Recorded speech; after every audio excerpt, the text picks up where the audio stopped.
Emma Calloway liked to watch people. She did this the way other people look at the sky.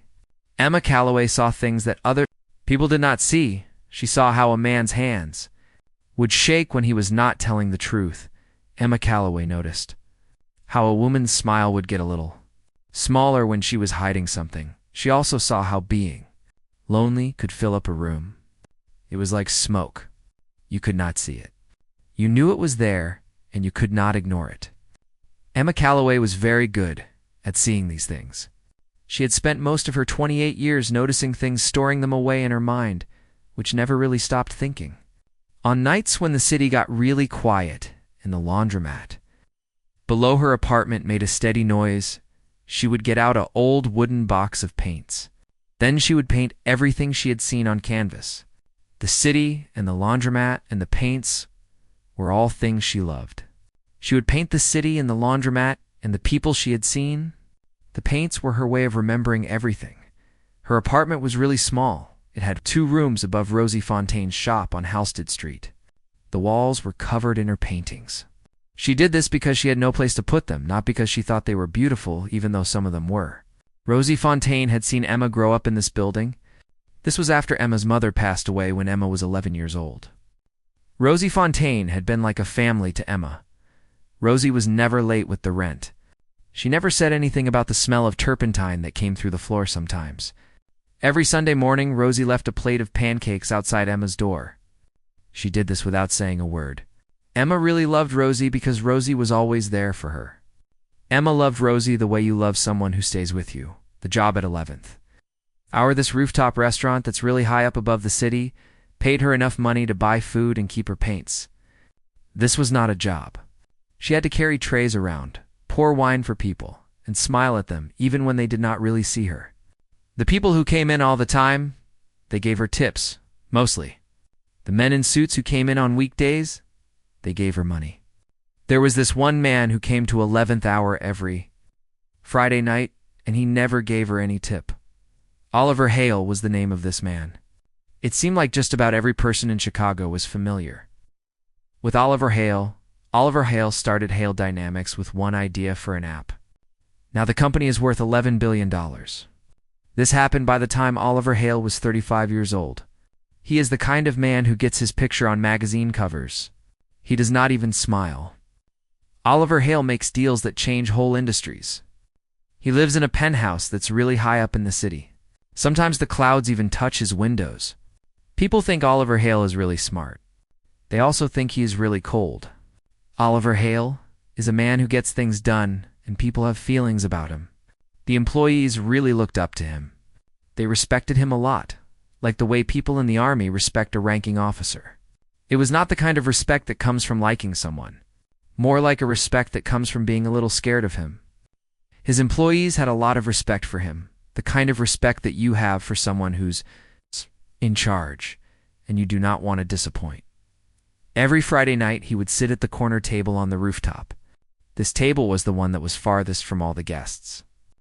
He always ordered the thing, a bottle of Macallan, and he liked it neat, with no ice. The Macallan was always his drink of choice. He drank by himself alone at the table. He did not check his phone, not once. He did not pick up a book to read. He just sat there staring at the skyline. It was as if he was trying to find something in all the glittering lights below. Emma watched him when she was working behind the bar during her first few weeks on the job, at the rooftop bar. She would see him sitting there with his Macallan.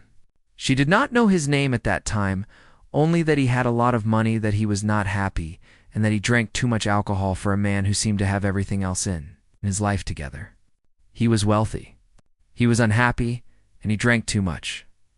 Derek Simmons, who worked as Oliver's assistant, had told her about Oliver during the time she was learning about the job. Derek Simmons was a man who looked tired all the time. He was in his 40s. Wore the same blue jacket every day. When Derek Simmons spoke, his voice sounded like he was not surprised by anything anymore. Derek Simmons told Emma that Oliver did not like talking to people. Oliver did not like it when people said things to him. Derek Simmons said the best thing to do was to leave Oliver and make sure he always had something to drink. Derek Simmons made it clear that Oliver liked his glass to be full all the time. Emma nodded her head. put this information in her mind with all the other things she knew about watching people. She was good at watching people. She wanted to remember everything. Emma thought that watching people was very interesting. She could learn a lot from it. For 3 months, she did what she was told to do. She filled up Oliver Hale's glass without saying a word. She never stuck around for longer than she had to. She never asked Oliver Hale if he needed anything besides what he already ordered. Oliver Hale never once looked right at her. To Oliver Hale, she was like a ghost. She told herself that was okay. She had always been a person that people looked past her whole life. So Oliver Hale not seeing her was not a deal. It did not change anything about her life. That night was the night of the storm. The storm. It was a really bad one. The night of the storm was very scary. It was a Friday in October. The sky was gray the day it was heavy and low. By evening, the rain was really coming down. It was falling in sheets. This turned the city into a blur of silver and black. The rooftop bar was almost empty. There were a couple standing near the glass walls. They were watching the storm. They had a look on their faces, the kind of look that bad weather can give people who have never really been in a bad storm. Oliver was sitting at the table where he always sits. He had already drunk half the bottle and his eyes looked a bit fuzzy. Emma knew this look well by now. She had seen it a lot over the few months. He was not really drunk. He was past the point where everything felt clear and sharp. The world was not as sharp as it was when he was sober. Emma had come to recognize this look in his eyes. She brought him a glass of water without him even asking for it. When she put it down, he looked up at her. He was not really looking at her. He was looking through her like she was a window or something. He was looking at what was on the side of her. Then he got up, walked away without saying anything. He went to the edge of the rooftop. Emma felt something tighten in her chest. This feeling was really scary for Emma. Emma did not know what was happening to her. Emma just knew that her chest felt funny, and it was making Emma feel weird. The rooftop had a railing that was not very high. It was pretty to look at. It was not very good at keeping people safe. The railing was a thin piece of steel that went up to about the height of Oliver's waist. Oliver leaned against the railing. The rain was getting him wet quickly. His jacket was made of some dark material that probably cost a lot of money, more than Emma earned in 2 months. The jacket was stuck to his shoulders. He held the railing with both of his hands, tilted his head back so the rain could hit his face. The rain was hitting the rooftop. Oliver was getting totally soaked. Oliver liked the feeling of the rain on his face, so he kept his head back. Let the rain keep falling on him.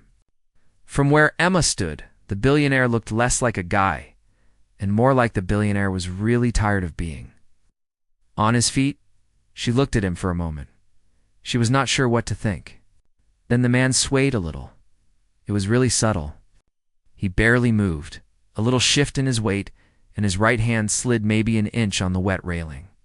Most people would have missed it. Emma sees everything. She put the tray down on the table that was closest to her. Then she moved fast, not like she was running or anything, just walking really quickly, the way you do when you do not want to scare someone. Was standing close to the edge of a really high place. 40 stories.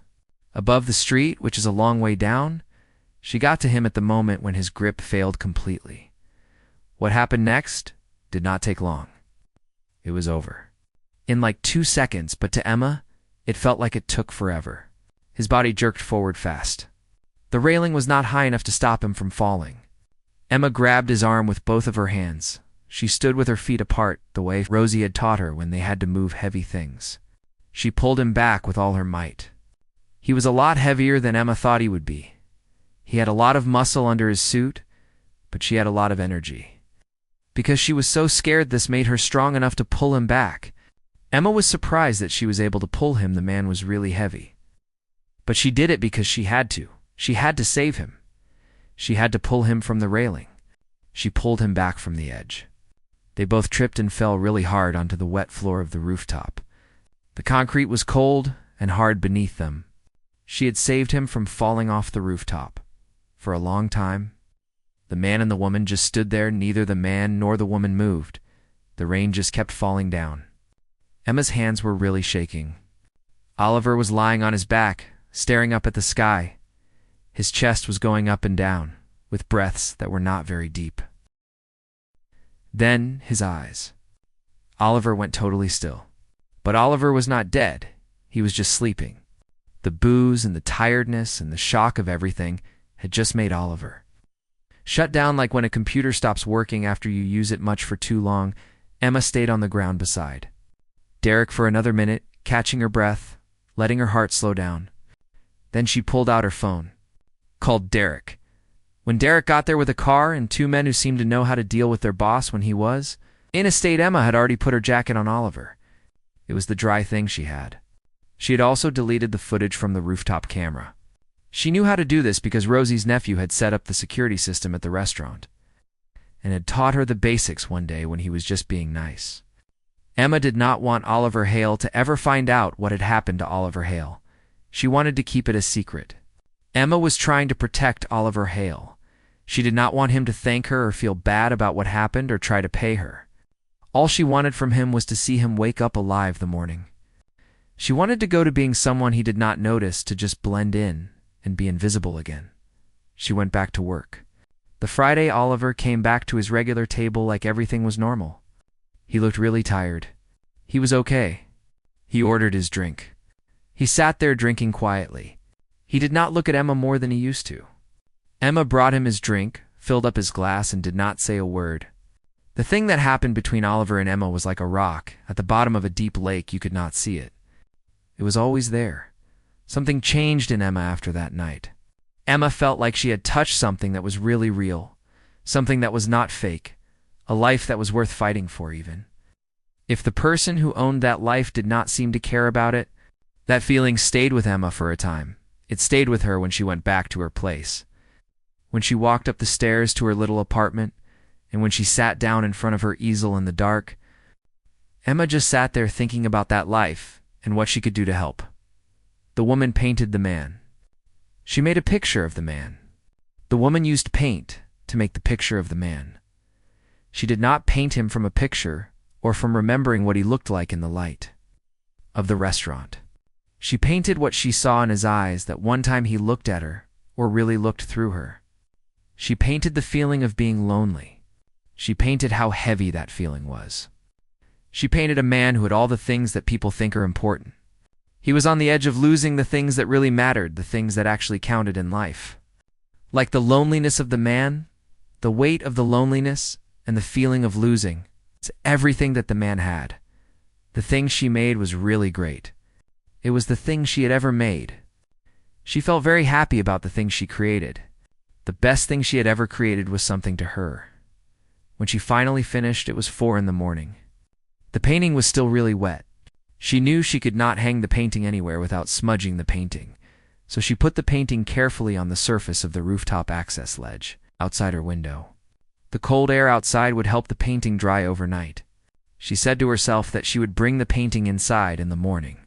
She said to herself that she would put the painting away with all the paintings, hidden in the wooden box under her bed where no one would ever see the paintings, the morning she got up to take a look.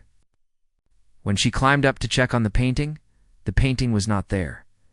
Emma stood in the pale gray light of dawn, staring at the empty ledge, and felt something she had not felt in a very long time. Not fear, not anger. Something quieter than both. The feeling of being seen. Oliver Hale had a time sleeping for years. You see, sleeping means you have to let go a little. That is not easy for someone like Oliver Hale who likes to be in charge of everything. The morning after that big storm, he woke up on his couch in his penthouse apartment. He was wearing clothes that did not belong to him. There was a jacket wrapped around him that smelled like paint thinner and something nice like the soap he uses. Oliver Hale did not remember how he got home. He just did not know what happened the night. Oliver Hale was really confused about the thing. The last thing he could remember was the rain hitting his face and the feeling of the railing slipping out from under his fingers. Then there was nothing at all. He could not recall anything after that. The rain on his face was the thing, and the feeling of the railing slipping under his fingers was all that was left. Derek showed up at 7 with coffee. He had a look on his face that Oliver knew well. It was the look Derek had when he did not want to talk about something. Oliver asked him what was going on. Derek said he got a call to go to the restaurant and that Oliver was brought home safely. Derek did not say who brought Oliver home. Oliver did not ask him about it. There was a part of him that was quiet and honest. This part of him did not want to know the truth. The reason for this is that knowing the truth would mean he had to admit something. He had been far gone. He was close to something that he did not want to think about. The thing that he did not want to think about was something that he really did not want to name. The man folded the jacket carefully, put it on the kitchen counter. He said to Derek that he should give the jacket back to the person who owns the jacket. Derek said okay. Took the jacket without saying anything. The man and Derek never found out who the jacket belongs to. This is because Emma bought the jacket at a thrift store for $12, and she never wrote her name inside the jacket.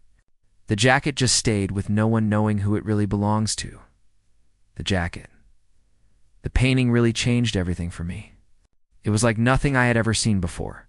The painting changed the way I thought about art, and the painting changed my life in many ways. I will always remember the painting. It came on a Tuesday, 3 days after the storm. The mailman brought it to Oliver's office in a brown envelope. There was no address on the back to say who had sent it. Derek took it inside, put it on the desk. He did not make a deal about it. Oliver opened the envelope. Thought he would find some papers to look at, maybe something to do with work. What he found was a picture, a really clear photo of a painting. Someone at the restaurant found the painting on a ledge near the rooftop access. They took a picture of the painting before they gave it to the people in charge. The people in charge sent the painting to Oliver's office because the person in the painting was Oliver. It was very clear that the painting was of Oliver. Oliver looked at the picture for a long time. He just kept looking at the picture. The picture was something that Oliver could not stop looking at. Oliver looked at the picture. He had seen pictures of himself before. You know, the ones on magazine covers? Those official photos they take for companies? They always make him look like a shot, like nobody can touch him. This painting was different. It showed him the way he really looks when he is all alone. The sadness was there, you could see it clearly. He looked tired too. There was a feeling in his eyes that he tries to fill up all the time with work and wanting to be successful and getting people to like him. People he does not even know that well. The person who painted this picture really saw him, the portraits of himself did not. I have seen him. It was really weird for Oliver when this person saw right through him. It was like nothing he had ever felt before. The fact that a stranger could see him clearly made Oliver feel scared. He was not used to people understanding him like that. The experience of being seen by this person was new to Oliver. The man called Derek back into the office, said to him that he needs to find the painter. Derek had been doing this kind of thing for a time, 15 years to be exact, and he was good at finding people. So when the man told him to find the painter, Derek just started looking for the painter at the time in another part of the city. Emma was having a really different morning. She found out the painting was gone. She thought it might have fallen off the ledge at night and landed in the alley. She looked in the trash behind Rosie's laundromat 2 times, which was really embarrassing and did not help her all. By Wednesday, she was okay with the painting being gone. She just moved on like she always does without making a deal out of it. The painting was a painting. She makes paintings every week. This is how things go in her life. Paintings go, and she makes new ones all the time. Nora Beckett is the one who made that change. She is the person who did it. Nora Beckett changed things for us. Nora had a flower shop on North Clark Street. It was called Stems and Seconds. Nora and Emma had been friends for a time since they were teenagers. Nora was the kind of friend who could tell Emma the truth without hurting her feelings much. Nora had seen Emma's work for years now. She used to see Emma paint in her apartment. There were canvases over the place, against every wall and table. Nora really liked the way Emma could show a lot of emotion in one brush stroke. She could paint a picture that would make you feel something. Nora had watched Emma do this for years. She thought it was really something special. Nora had been waiting for a while now. She knew that saying something at the time was really important. Nora understood that it is not about saying something, it is about saying something when the time is just right. Nora was waiting for that moment to say what she wanted to say about this thing. The thing that Nora wanted to talk about was important to Nora. Something big happened on a Thursday afternoon. Emma went to the shop to help get some winter roses delivered. Nora gave her a cup of tea. Then she said something that seemed casual, like she was talking about the weather. She told Emma that she had a friend who knew the person in charge of a gallery downtown. This gallery was always looking for artists. The person who ran the gallery might really like Emma's work. The gallery was downtown, and Nora's friend knew the person who made decisions about which artists to show. Emma's work could be a fit for the gallery downtown. Emma said no. Then Nora told Emma that she had already given the person Emma's name and the address of the laundromat. Emma looked at Nora with a face. Nora just shrugged her shoulders, handed Emma another rose that needed to be trimmed. The person that Nora had contacted was Julian Cross. She had gotten in touch with Julian Cross. Nora had talked to Julian Cross about something. The person Nora had contacted was Julian Cross. Julian was 29 years old. He had opened his gallery. It was on Dearborn Street. It was called Pale Light. He did this 2 years earlier. He used money that he got from an aunt he did not know well. Julian really believed that art was special. He thought it could do things that money could not do. Julian was a guy. He was nice without trying to be. People liked him because he was warm and attentive. He was also very curious about the people he met. He really wanted to know about them. Julian was that kind of person. He had a gallery called Pale Light. The man dressed in a way he always wore soft clothes and colors that were not too bright. He had a way of listening to people. The man would lean in a bit. His eyes were steady and kind. When he listened to people, the man was really good. At listening to people, Julian went to see Emma on a Friday afternoon. He went by himself, did not call her first. Julian stood in the doorway of Emma's apartment for a long time, like 10 minutes, and he did not say a word. He just looked at the paintings on the walls of Emma's apartment. Emma watched Julian from the kitchen. She was holding a glass of water that she had forgotten to drink. Emma was waiting for Julian to say something that would not mean much. When Julian finally turned to Emma, his eyes looked really happy and surprised.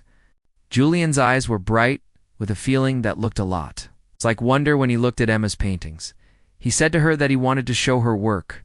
He did not want to put it in a corner of the gallery. He did not want to do it as a favor or just to try it out.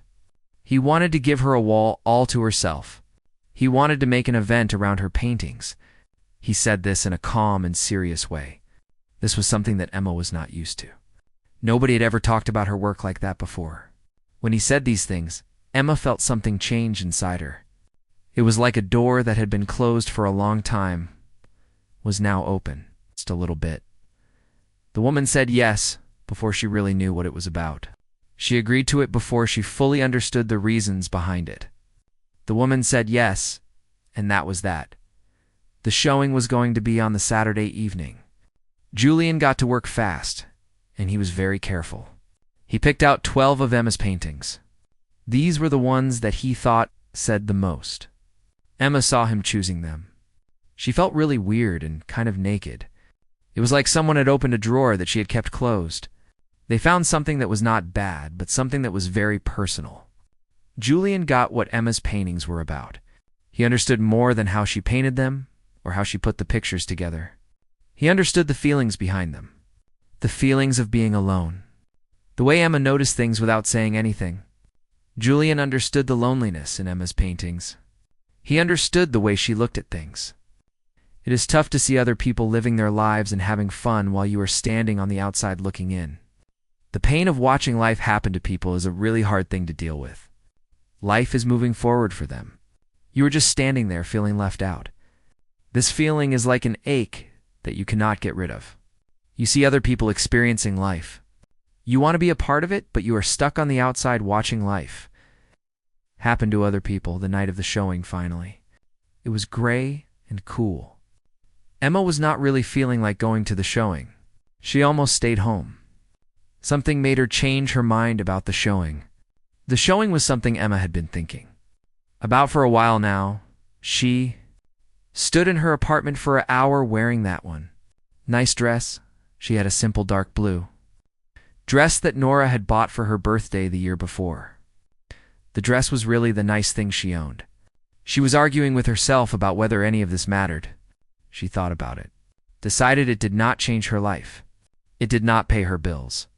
The art show was a room full of strangers looking at the things she had made in the dark when she could not sleep. The things she had made were things she had done when she was alone at night. Nora called Emma, said she was already at the gallery. The gallery was filling up with people. Emma needed to get to the gallery. If Emma did not get to the gallery, Nora would get her. So Emma put on her shoes. She walked to the gallery. It was 12 blocks away. The air was cool because it was October. Emma told herself that what other people thought did not matter. Emma was going to the gallery. That is all that mattered. The gallery and Nora were waiting for Emma. The gallery was really packed. There were a lot of people in the gallery. She did not think the gallery would be this crowded. The gallery was full of people, more people than she thought would be. In the gallery, Julian did something, but it worked really well in the weeks before the event. He sent pictures of Emma's work to a small newsletter about art. He also told the people who buy art that he thought would be interested about the upcoming show. Then he put one picture on the gallery's media page. Just the picture, no words. It was the painting of the man standing on the rooftop in the rain. Julian was trying to get people excited about Emma's work and the event. He used the gallery's media page to show the picture of the man on the rooftop in the rain, and that was it. The image of pale light had been shared 40 times before the evening even started, which was really something for pale light. This was an amazing thing for pale light. The fact that the image of pale light was shared many times was a big deal for pale light. Emma walked into the room. Then she stopped right inside the door. Her paintings were on the walls, bright under Julian's careful lighting. People were standing in front of her paintings just looking at them. They were really quiet. It was not the kind of quiet where people are just being nice. It was the kind of quiet.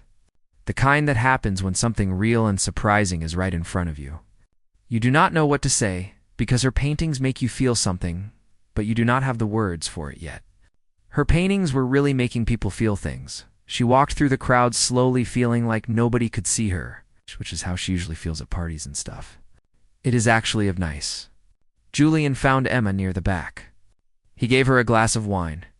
He told her that some people who collect art had already asked about buying paintings. One of them wanted to pay a lot of money for a painting, much that Julian's eyebrows went up in a way that Emma had never seen before. Julian said this to Emma quietly. The collectors were really interested in the paintings. Julian was clearly surprised by what one of them was willing to pay. Emma was standing there with her glass of wine, feeling pretty invisible. Julian was talking to her about the collectors and the paintings. She took a sip of her wine. She was trying to feel something. All she could feel was this weird feeling that something was not right.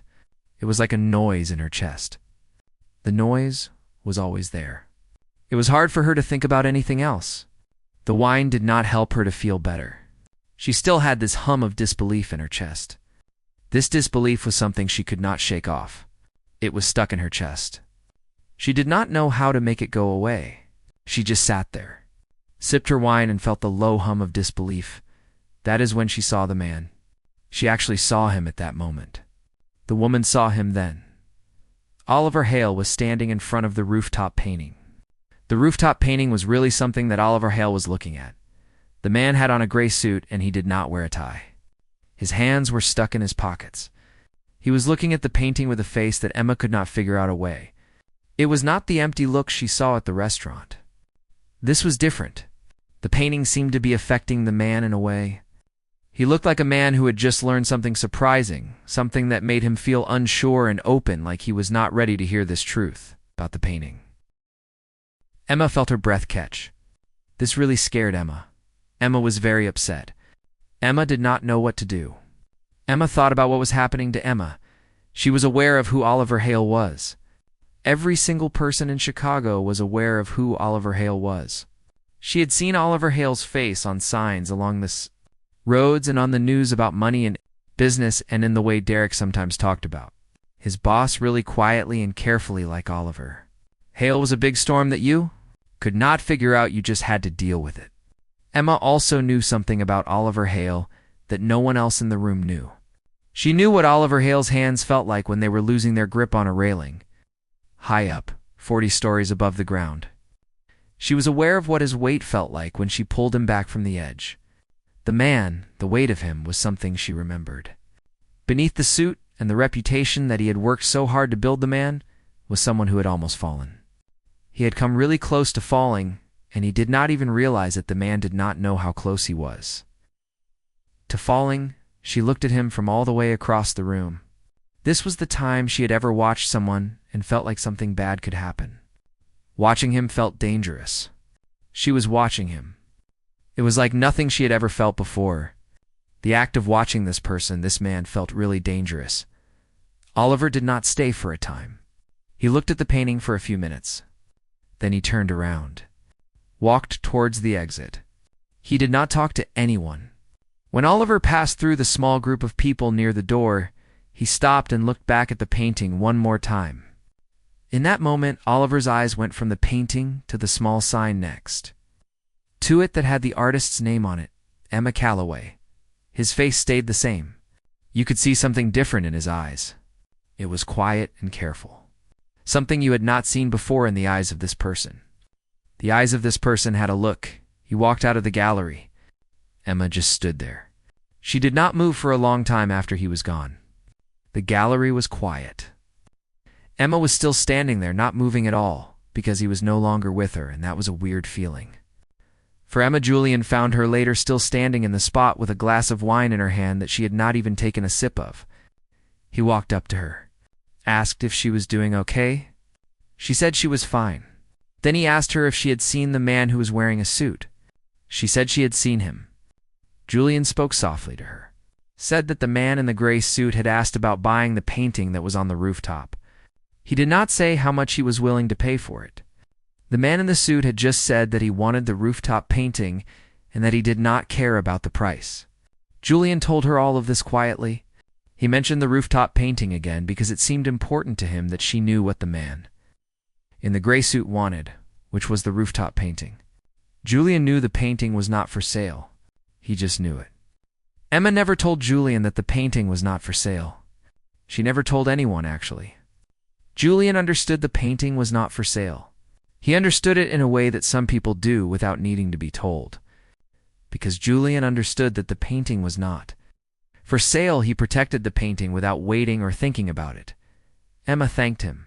Then she walked home through the dark streets, the cool air on her face, and thought about the way Oliver Hale had looked at her painting. Not the way someone looks at something they want to own. The way someone looks at something that has already changed them. The article came out on a Monday morning. It was published online by Helen Marsh. She is a journalist who writes for Quiet Hours, a sized cultural magazine. Helen Marsh is 55 years old. She is sharp.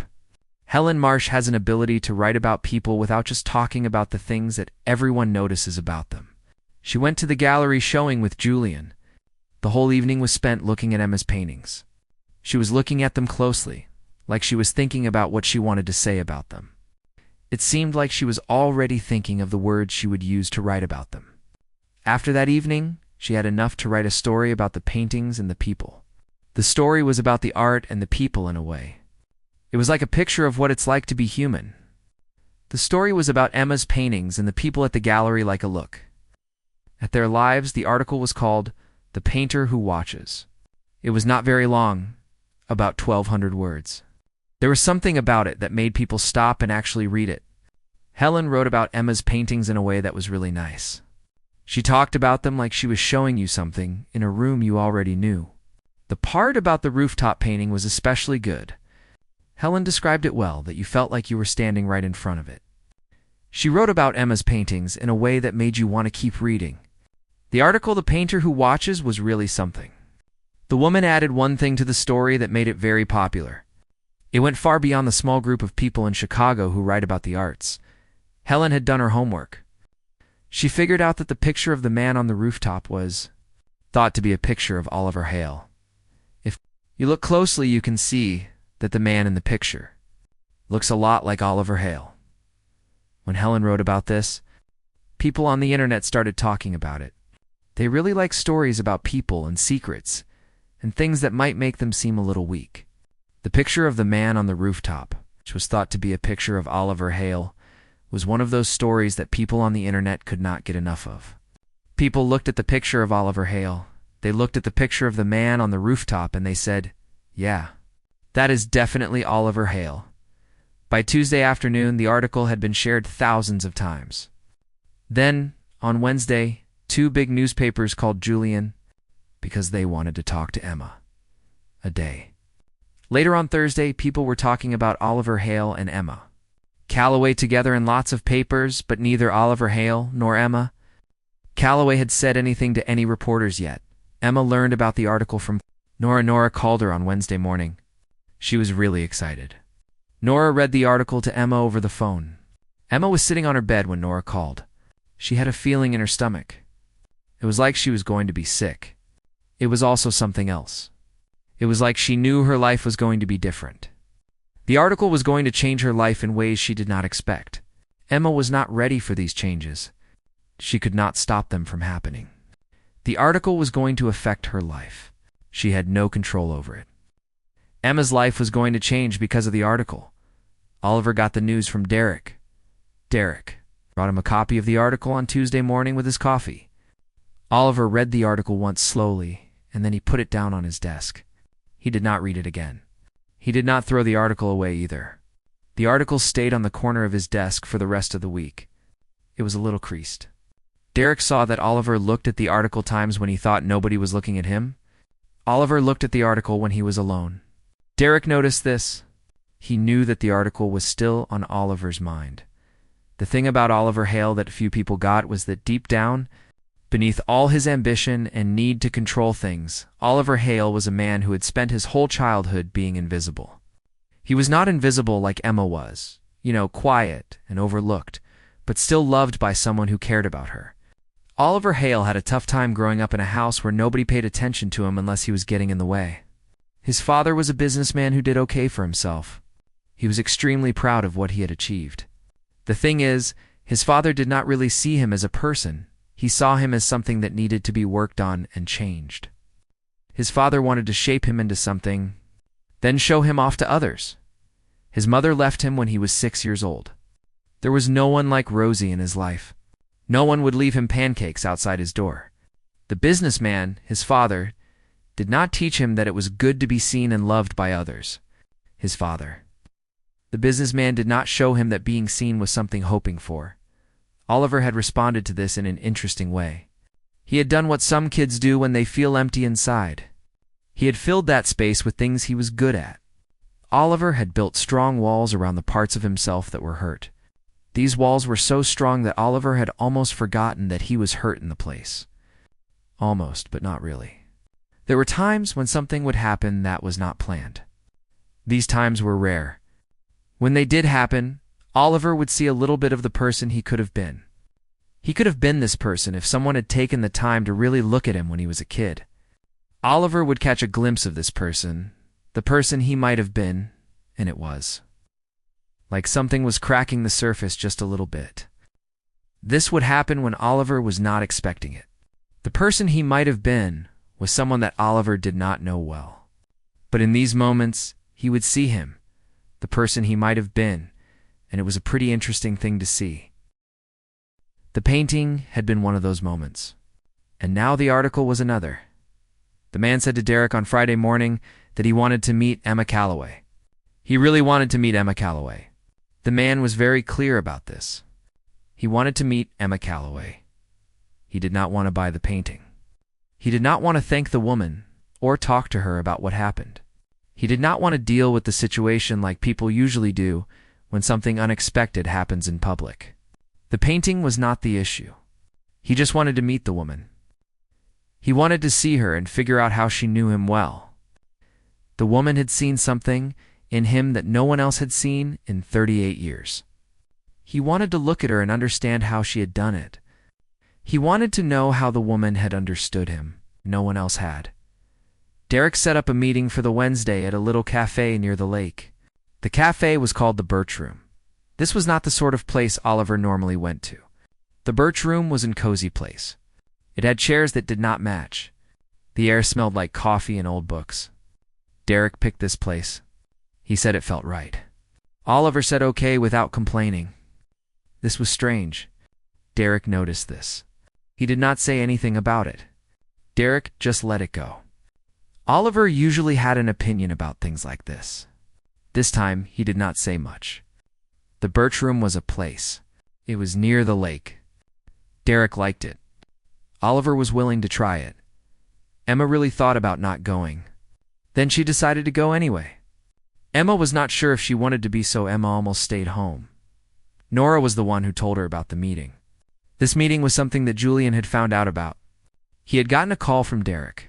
Derek said that Mr. Hale wanted to talk to Ms. Calloway in person. He also said that Ms. Calloway would get to decide how the meeting would go. Emma thought about the meeting for 2 days. She thought about the meeting. What it could be about? The meeting with Mr. Hale was all she could think about for 2 days. She walked through the city past the laundromat and the restaurant and the gallery. The man on the rooftop was on her mind. She remembered how he looked at her painting. She also remembered the way his jacket felt when she covered him with hers on that night. The city was full of people. She was thinking about the man and what it means to really see someone. What does it mean to be seen by someone? Can two people who have been avoiding this kind of thing their whole lives ever really see each other? She thought about the man and the painting and the stormy night and the way things felt between them. The man and his jacket and the way he looked at her painting were all mixed up in her head. She was thinking about the man and the city and the way people interact with each other. She went on Wednesday morning. She was wearing a cream-colored sweater and dark pants. She did not have any makeup on. The thing is, she had never worn makeup to meet anyone in her life. She was not about to start doing that now with the meeting. She was going to meet someone, and she wanted to be herself, so she did not wear any makeup. She just put on her cream-colored sweater and dark pants. Went out on Wednesday morning. Oliver was already at the place when she came into the room. She saw that Oliver was already there, sitting and waiting for her. The man was sitting at a corner table. It was not like he was trying to hide or anything. He just seemed to want to sit quietly. He had on a black sweater, no fancy jacket or tie. His hands were holding a cup of coffee. The coffee was cold by now. When he looked up and saw the woman, a look crossed his face. It was not really a surprise. More like he knew what she would look like. The man seemed to be expecting her to look the way she did. Emma sat down across from him. She did not smile at him. Emma was not being unfriendly to him. Emma simply looked at him with the quiet and steady attention that Emma gave to everything and everyone in Emma. Waited. Oliver spoke first. He talked to her about the painting. The painting had gotten to his office. He looked at it for a really long time. It did something to him that he could not explain. He went to the gallery that night because he wanted to see more of the painting. He did not know who made the painting at that time. When he saw her name on the information card, he felt like he had been caught doing something that showed he was a person. He felt this way because of the painting. The painting was very special to him. He told her everything without saying sorry or trying to show off in a voice. That was softer than the one Emma thought he used when he was in meetings with people, and she listened to every single word that he said. When he finished, she was quiet for a moment. Then she told him something that she had never told the people around her. Not Julian, not Nora, not her own friend Rosie. The woman explained to the man what had happened on the night of the storm. She went on to talk about the storm that night. The storm that night was really something the woman wanted the man to know about. She told him about the time his hand slipped on the railing. She said she grabbed his arm and pulled him to safety. He had been so tired that he fell asleep there on the concrete roof. It was like he had finally given up trying to carry this weight by himself, the concrete roof being the place where he could no longer fight it alone, the weight of the concrete roof and his own problems. She remembered the way he had fallen asleep, like a man who was exhausted from carrying his problems. The concrete roof being the place where he could rest. She told him that she had covered him with her jacket. This was something she had to do. She also wiped out the camera footage. After that, she went home. When she got there, she started painting him in the dark. The reason she was painting him was because she had this feeling of her. It was the feeling of holding a life in her hands and not knowing what to do with the life. She needed to put this feeling, so she painted him. Painting him in the dark was her way of dealing with the feeling of having held his life in her hands. Oliver did not say a word. He just listened to Emma. When Emma was done talking, Oliver sat there without moving for a long time. The cafe was very quiet. There were other people sitting at tables that were far away from Oliver and Emma, the area between. Oliver and Emma felt like it was all their own. It was like they were in their little world. Neither Oliver nor Emma wanted to leave this world. He asked her why she had done it. He wanted to know why she had saved him. What made her save him? Not say anything about it later. He was also wondering why she had kept the secret of saving him to herself for many weeks. He really wanted to know why she had kept the secret of saving him for such a time. Emma thought about this for a moment. Then she gave her answer. Emma wanted to make sure she got it right. So Emma took her time before she said anything. She said that she had saved him because that is what you do when someone is falling and you are close enough to catch the person. She said she had not told him about it because she did not want anything from him. The truth is, she had learned a time ago that when you do something for a powerful person, they feel like they owe you something. The moment a powerful person owes you something, the balance of everything changes in a way that rarely helps the person who did the favor, the person who helped. In this case, the person who saved him. She said that she kept the secret to herself. The reason for this was the night she saw him on the rooftop. That was when she saw the him. It felt like something special. The painting and the quiet space where she worked were the other things that were a part of this special moment. The secret was something that belonged to her, and the painting and that quiet space. Oliver nodded slowly. Then Oliver said something that surprised Oliver, the other person. He said that he had spent his life watching everything from above. He was the one in control. He was always looking down at things. For the first time, someone looked up at him. They did not see the empire he had built. They did not see the reputation that he had made for himself. They did not see the person he pretended to be. They saw the man underneath all of that. The man who was feeling tired. The man who was feeling lonely. He was a man who needed someone to talk to. The empire and the reputation and all of that did not matter to this person. They saw the man. That is all that mattered to them. The man was standing on an edge. He did not know how close the man was to falling off. This is a scary place for the man to be. The edge was really close to the ground. The man was not paying attention to the man's surroundings. The man could have fallen at any moment. The man said that this was the frightening thing that had ever happened to him, and also the most honest thing that had ever happened to him. He thought that the experience of the frightening thing and the most honest thing was really something that had a big impact on him. The frightening thing and the most honest thing that had ever happened to him was something that he would always remember. Emma looked at him across the table, and for the time she saw something in his eyes that was not loneliness or exhaustion or the weight of wealth. She saw the beginning of something in his eyes. It was not a feeling, not the kind that hits you all at once like in stories. It was something that felt like the first warm day after a long winter. This thing, Emma thought, is the kind of thing you do not give a name to away. Because if you do, it might just disappear on Emma. Emma wanted to hold on to this feeling, this thing that was starting to grow between Emma and him.